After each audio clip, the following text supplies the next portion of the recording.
No, now at the time of the birth,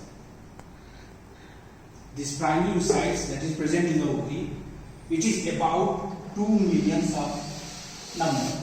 2 millions of the primary oocytes are present. But at the time of the puberty, their number is reduced to the 40,000. 40,000.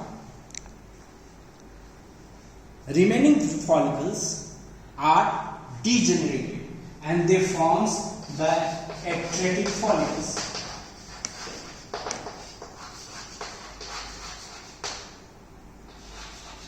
Degenerated. Now, out of the 40,000 oocytes that present at the puberty, on each type of the ovulation, there are 5 to 30 numbers of the oocytes start maturation, but only one gets fully mature and ovulate. Remainings are degenerated, becomes the atretic follicles.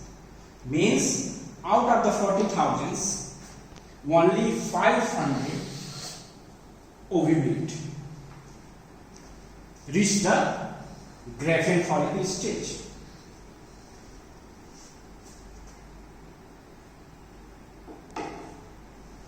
Now this is the structures of the secondary oocytes. The secondary oocytes that is formed at the time of the ovulation, when the first meiotic division is completed. If you see, these are the cells. These cells, that is the granulation cells. Now these granulosa cells,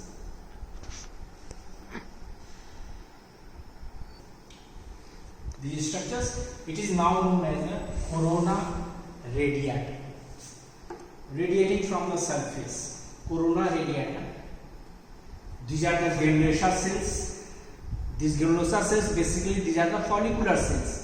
Change to granulosa cells, and these granulosa cells now it is the corona radiata. Covers the secondary oocytes. Now deep to it is a layer, it is the zona pellucida. This zona pellucida, it is a thick layer. It is a glycoprotein coat. This zona pellucida is formed by the secretion of the oocytes as well as these follicular cells. Means both part. It is these cells, that is the granulosa cells, and it is the oocytes that participate in the formation of the zona pellucida.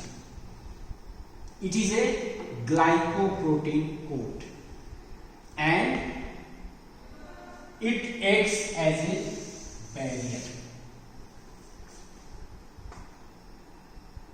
If you see the functions of this zona pellucida,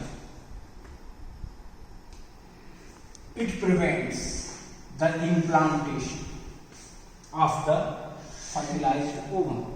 Generally, this zona pellucida disappears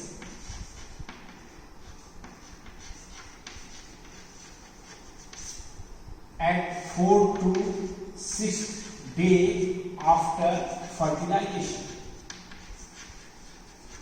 It disappears. When the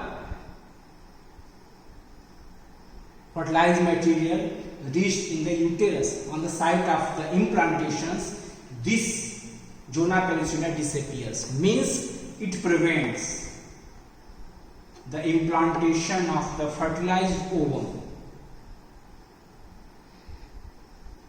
and this zona pellucida induces the acrosomal reaction.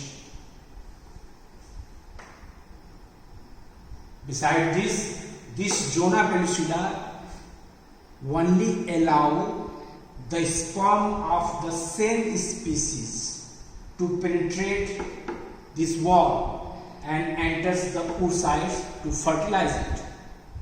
The sperm of the other species cannot penetrate this zona pellucida. So it is the various functions of this zona pellucida. We will discuss the zona pellucida later on after the cleavage. Now, between the zona pellucida and the oocytes, there is a membrane, plasma membrane. This is the vitelline membrane. So, there is a space between the zona pellucida and this vitelline membrane. This is the perivitelline space. Perivitelline space, and is in this perivitelline space it is lying the first polar body. This is the first polar body that is formed after the first meiotic division. It is present in this perivitelline space. It is cytoplasm, and the cytoplasm, it is the nucleus. And if sperms penetrates and enter, then it is the completion of the second meiotic division, and these secondary oocytes then enters into the mature oocytes.